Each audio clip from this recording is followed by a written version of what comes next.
I was thinking that could be a major improvement. Then this is just update customer, so there's an update button as well when you go to search customer. And then when you search the customer, so let me just go to email and let me type in a valid email inside the database. Sorry.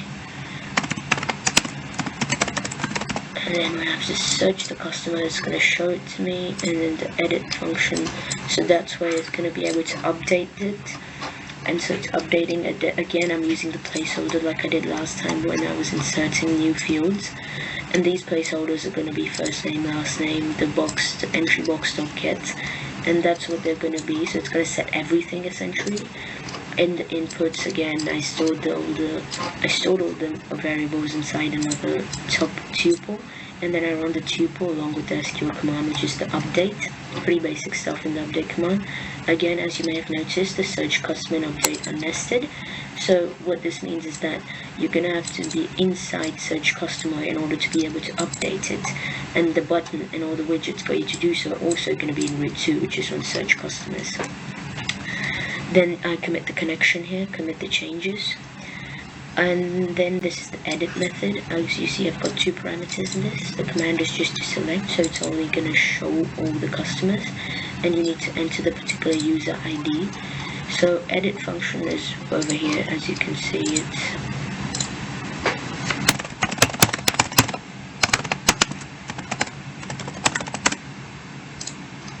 oh wait, sorry, I forgot to select the combo box, right. Oh, this is another result. I wonder why it's glitching. Result not found. That's not how I did it though. This is just normal. Where's the error? Error handling. Result not found is probably somewhere here. Maybe I should have used more lines to write the code. Anyway, result not found. Oh, it's probably in the else loop, right? Okay, we're gonna get to that later then. So anyway, this is it for now. For the edit, then it's just gonna be opening up a new root 2 again. Select all from customers, select all the records where the user ID is the percentage, what you have entered. Name 2 is gonna be the ID, placeholder 1, parameter 1. And result 2 is gonna be name 2.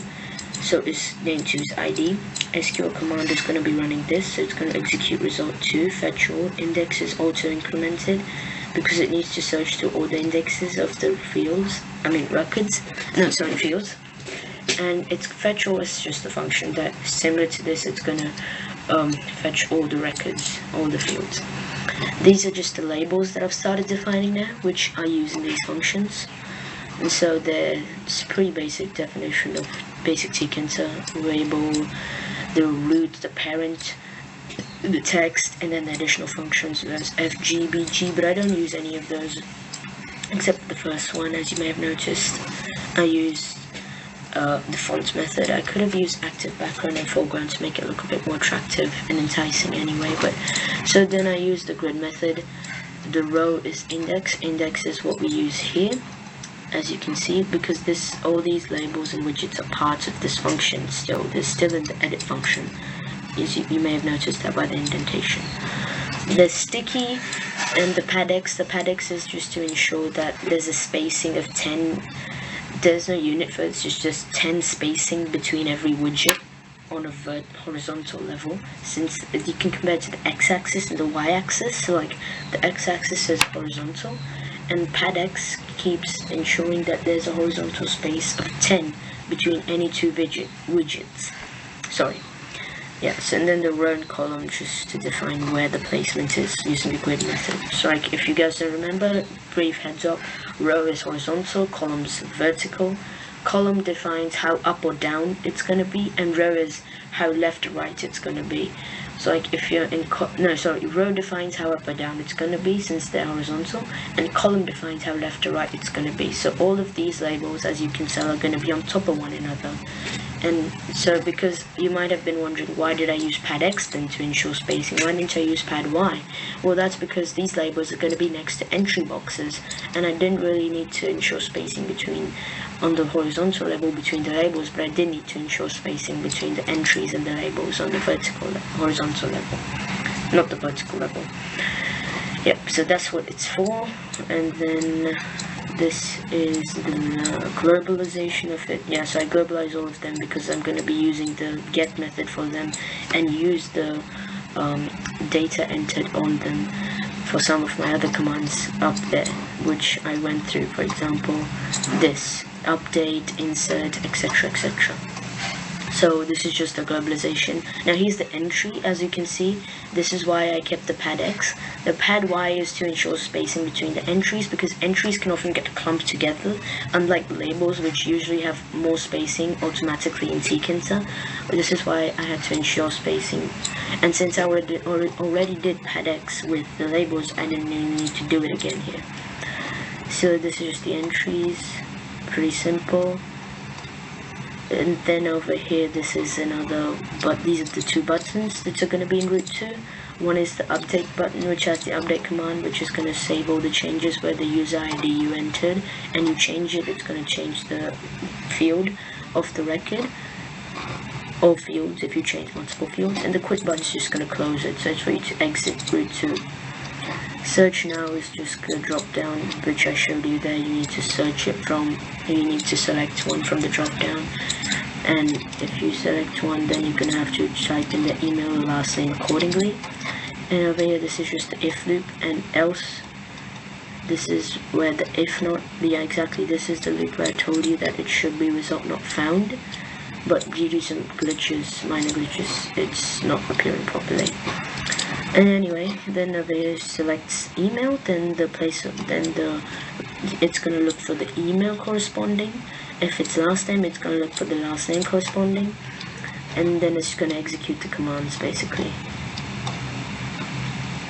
Result not found. Enumerates, edit, yeah, so over here it's a bit more complicated exactly. And for all you guys need to know for now in this portion is that it's gonna enumerate means increase by 1, automatically plus equal to 1.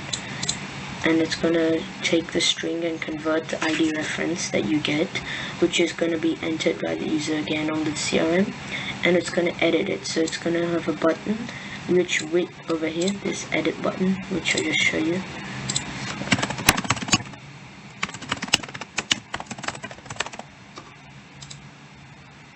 It's gonna have this edit button. I don't know why they come together. It's sort of a placement problem. I'll fix that soon. So that's what this is for. Then over here there's no new commands except for list customers. After that we just get to defining the buttons and putting the commands. There's nothing too complicated since we've already gone through all the commands. Clear fields, add customer, insert, list customer, fetch all, select star, where user ID equals %s, search customer, as we've already showed you, the combo box and the drop down, and according to that you need to edit the customer as well. I mean, you can edit the customer. The main loop just closes it, packs it all together, and then you can run it. This is the pad method. Over here, price paid, discount. Oh yeah, here I use BG. I don't use FG or active foreground background. And I use some basic font methods. I didn't use italic or bold or anything, just the font size and the type. And then over here, this is the final method we're going to go through, list customers. The list customers is just select all from customers, and it's going to fetch all. So it's going to show you all the records, unlike select customers, where you have to type in a specific reference ID to get a specific record. It's not going to show you all the records. Unlike this, you just click on list customers, you get every single record that's in the database until now. Here's the combo box that I showed you. These are the values. The first value search by, then last name, then email. It's gonna drop, and this is just the grid. So I think that's it for my CRM base.